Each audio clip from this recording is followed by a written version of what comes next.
সবচেয়ে বড় শিক্ষা হচ্ছে নৈতিকতা শিক্ষা, ভালো মানুষ হওয়ার শিক্ষা। যদি এই শিক্ষাটা না থাকে তাহলে আপনার সন্তান আপনার জন্য ভয়ঙ্কর যেমন হবে, ঠিক তেমনি ভাবে আপনার এই সমাজের জন্য আপনার সন্তান ভয়ঙ্কর রূপ ধারণ করবে। সার্টিফিকেটে আপনারা A+-এর যে কম্পিটিশনটা চলছে, সেই কম্পিটিশনে না গিয়ে আপনার বাচ্চাদেরকে মানুষ হিসাবে A+ পাওয়ার জন্য সর্বোচ্চ চেষ্টা করে থাকবেন। আমি আপনাদেরকে বলবো যে আপনার সন্তানদেরকে শুধু A+-এর শিক্ষাটা দিবেন না, সবচেয়ে বড় শিক্ষা হচ্ছে নৈতিকতা শিক্ষা, ভালো মানুষ হওয়ার শিক্ষা।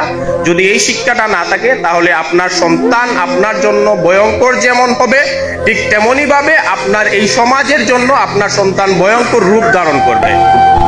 সুতরাং আমি আপনাদেরকে বলবো যে আপনারা সন্তানদেরকে নৈতিকতা সম্পন্ন ভালো মানুষ হিসাবে আসলে গড়ে তোলেন। শুধু সার্টিফিকেটের আপনারা চিন্তা করবেন না যে আমার সন্তান আজকে সার্টিফিকেটে A+ পায় নাই, তার জীবন তো শেষ। আসলে জীবন শেষ না, জীবনে অনেক কিছু বাকি, এখন অনেক কিছুতেই তাকে মোকাবেলা করে যেতে হবে।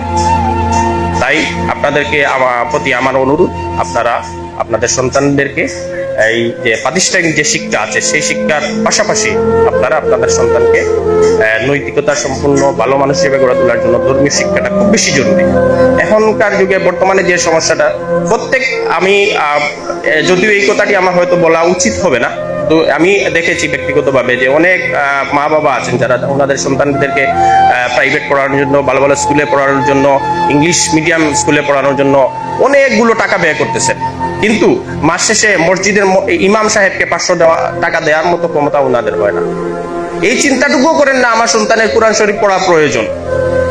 ওনারা চিন্তা করেন না যে আমার সন্তানকে আমি যে ধর্মীয় শিক্ষাটা দেই এই শিক্ষার কোনো প্রয়োজনীয়তা মনে করেন না। ওনারা মনে করেন যে আমরা যদি প্রাতিষ্ঠানিক শিক্ষা দেই এটা it's enough. No, there is no way. আপনি ধর্মীয় জ্ঞান ছাড়া আপনাদের যাওয়ার কোনো জায়গা নাই। আপনি যদি আপনার সন্তানকে ধর্মীয় শিক্ষা দেন, সে ইহকাল এবং পরকালে দুইটা জীবনেই সফল হতে পারবে। যদি ধর্মীয় শিক্ষা না দেন তাহলে কোনো কারণে হয়তো ইহ জীবনে সফল হতে পারে, কিন্তু পরকালে সফলতা পাওয়ার কোনো চান্স নাই।